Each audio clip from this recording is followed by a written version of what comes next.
Bab 109, Kecepatan Snell. Diunggah oleh Baca Suara. Percayalah pada tubuhmu, Arthur. Selama Anda mampu, tubuh Anda akan menjadi satu-satunya hal yang tidak akan mengecewakan Anda. Ketika kata-kata Cordry berdering pelan di telingaku, rasa sakit yang menusuk telah memaksa mataku terbuka ketika aku melihat ke bawah untuk melihat tangan Cordry menjulur keluar dari dadaku, tanpa darah.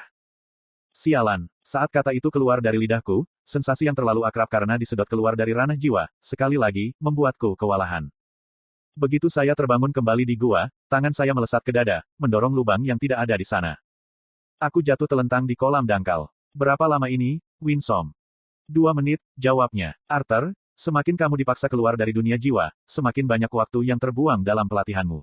Bahkan jika 1 jam di sini setara dengan sekitar 12 di sana, itu tidak akan cukup jika Anda dikeluarkan setiap beberapa menit. Petik 2. Jangan salahkan aku, salahkan temanmu yang membunuhku sekali setiap beberapa menit, terangku. Mustahil untuk terbiasa dengan sensasi kematian. Bahkan jika tubuh fisik saya tidak terluka, tekanan yang mendorong trauma pada pikiran saya akan cukup untuk membuat petarung veteran menjadi gila. Saya tidak yakin apa yang dipikirkan kedua asura itu, menempatkan seorang remaja melalui pelatihan mimpi buruk semacam ini. Aku hanya melakukan apa yang bisa kau tangani, jawab Cordry, hampir seperti membaca pikiranku. Anak itu tangguh. Itu membuat saya penasaran mengapa begitu. Bahkan asura muda yang tidak mati hampir sesering kamu mengalami kesulitan mengatasi stres. Petik 2. Jika saya harus menebak, itu mungkin karena fakta bahwa kekuatan mental saya adalah kombinasi dari 2 kehidupan, tetapi bahkan dengan itu, pelatihan ini mulai mengambil korban pada saya. Winsome mengangguk mengakui. Bahkan aku menjadi khawatir pada awalnya dengan berapa kali Arthur telah diusir dari dunia jiwa karena kematian. Yah, waktunya untuk mendapatkan pelatihan lagi. Apakah Anda siap, Cordry? Saya memberikan tubuh saya satu peregangan terakhir sebelum duduk kembali. Membiarkan tawa geli, dia mengangguk padaku. Aku akan selalu siap, Greenhorn. Ingat, Arthur, selagi kamu berlatih di dunia jiwa, tubuh fisikmu juga akan memperbaiki inti mana kamu. Semakin lama Anda bisa bertahan di dunia jiwa, semakin cepat kultivasi Anda akan pergi. Jangan memaksakan diri sendiri, ini baru seminggu pelatihan Anda. Kami masih memiliki beberapa kelonggaran, tetapi tidak jika Anda mengambil lebih dari yang dapat Anda tangani, Winsome memperingatkan ketika dia mengaktifkan Aether Orb. Cordry dan aku, sekali lagi, berada di medan yang sama. Lengkungan yang membentang tanpa henti ke cakrawala. Sudah 8 hari sejak saya memulai tortu ini, pelatihan. Karena 1 jam di luar sama dengan 12 di sini, itu berarti 24 jam penuh di sana berarti 12 hari di sini. Bahkan menghitung waktu yang dihabiskan di alam fisik untuk makan, tidur dan beristirahat setelah sekian kali meninggal di alam roh, saya telah menghabiskan lebih dari beberapa bulan di dunia ini.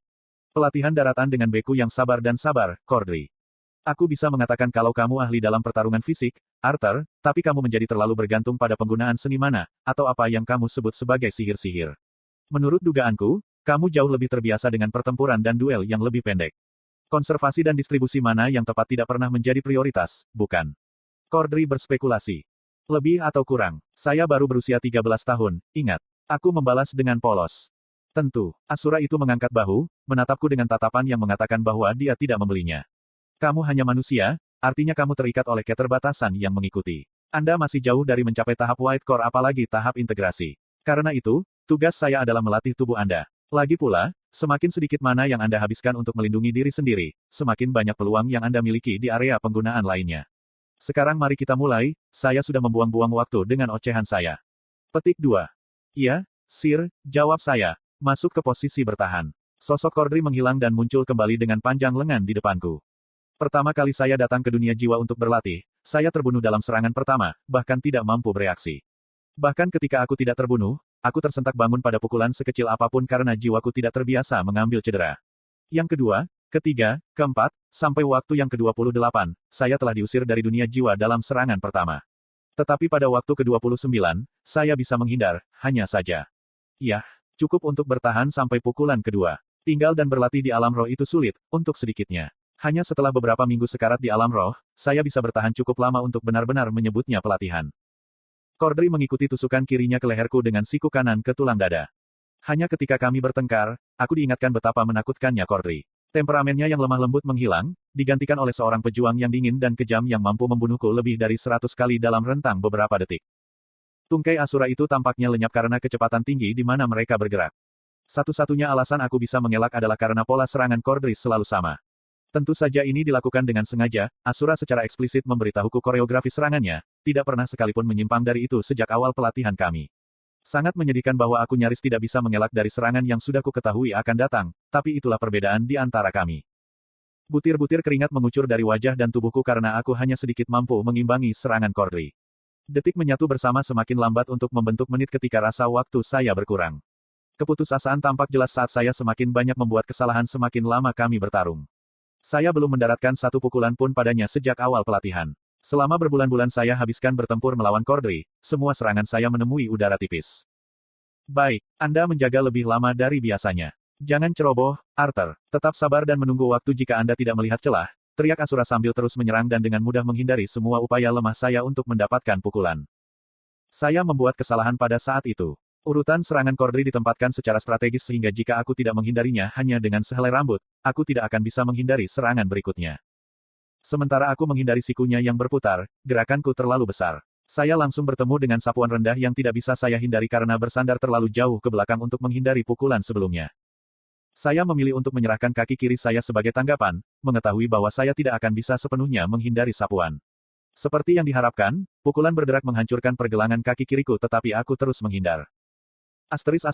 Anda membaca di https://rednovelfullonline.com. Bahkan di sini, di mana aku tahu itu tidak nyata, aku tidak ingin mati. Ceroboh, tapi tindak lanjut yang bagus. Jangan menjadi putus asa dan tetap tenang, ulangnya, melakukan pukulan berikutnya. Bahkan dengan pergelangan kakiku yang patah, entah bagaimana aku bisa menghindari lebih banyak serangan terkendali Cordry sampai dia melakukan sesuatu yang belum pernah dia lakukan sebelumnya. Saya mengharapkan lutut ke depan ke perut saya seperti yang selalu dia lakukan setelah tendangan tepat, tetapi sebaliknya, dia menggeser tubuhnya untuk melakukan tendangan lokomotif. Saya tidak bisa menghindari kaki kirinya tetapi saya bisa menjaga diri agar tidak mati seketika. Alih-alih tendangannya mematahkan leherku, itu terhubung tepat dengan rahangku.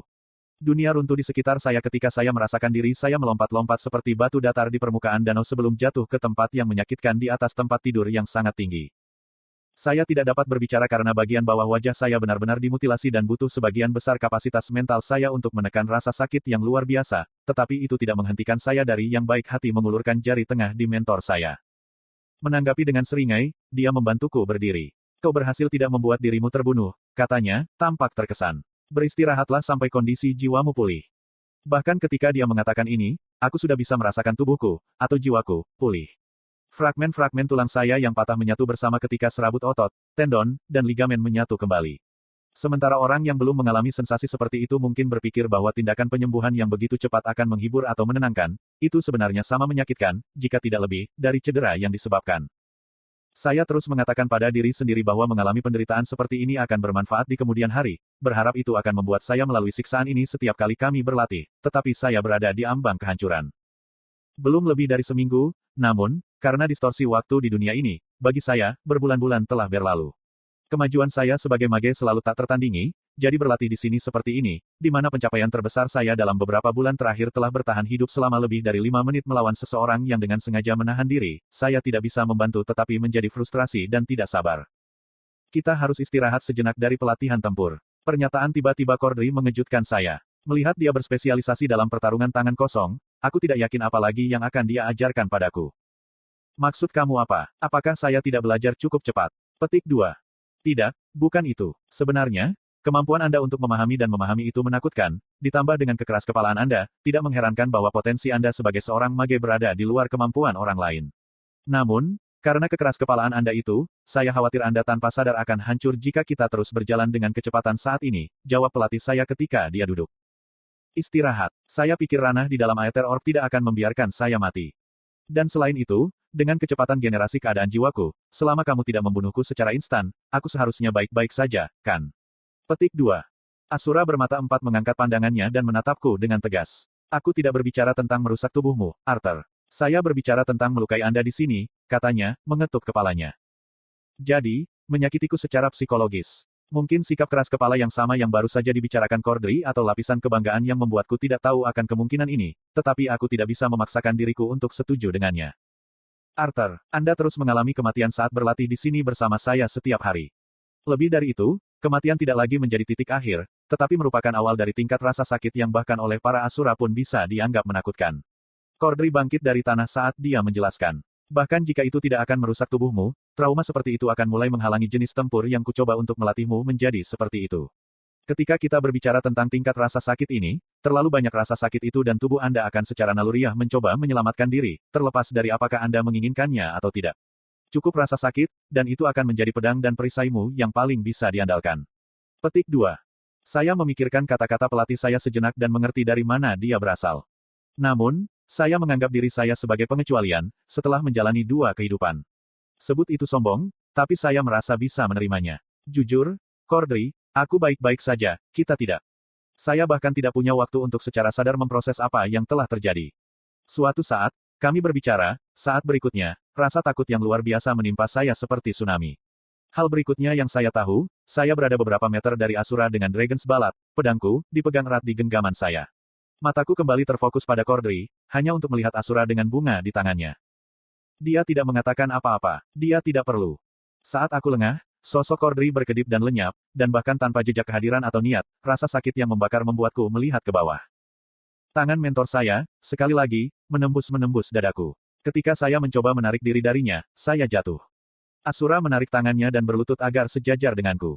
Memberi saya senyum lembut, ia melanjutkan, bahkan para dewa mungkin tidak tahu kehidupan seperti apa yang telah Anda benar-benar jalani, tetapi itu karena pengalaman masa lalu Anda bahwa ini bisa terjadi. Anda terlalu mempercayai insting Anda, Arthur, dan meskipun itu adalah alat yang bermanfaat, itu tidak boleh diandalkan dengan sepenuh hati. Langkah kecil, Arthur. Anda memiliki banyak hal untuk diajarkan, tetapi banyak hal yang harus Anda lupakan juga. Petik 2. Ketika dia mengacak-acak rambutku, aku memikirkan kembali saat aku berada di lembaga pendidikan selama masa laluku sebagai anak yatim, saat-saat saya harus belajar sendiri dari sedikit informasi bermanfaat dan alat yang bisa saya kumpulkan. Saya menyadari bahwa, untuk pertama kalinya dalam kedua kehidupan, saya akhirnya mendapatkan seorang mentor yang sebenarnya. Seorang mentor yang bijak dan cukup kuat sehingga saya dapat, bahkan dengan masa lalu yang unik dan potensi yang mengerikan, menjadi seorang siswa yang lapar untuk belajar. Apakah kamu mengerti, Arthur? Cordry bertanya ketika dia bangkit dan mengulurkan tangannya. Kamu bertaruh. Saya menerima tangannya dan menarik diri saya kembali. Tubuh saya masih bergetar, tetapi apakah itu dari luka yang mematikan di dada saya, kegembiraan prospek masa depan saya atau kegelisahan karena berada di bawah mentor yang terampil, saya merasa itu adalah campuran dari ketiganya.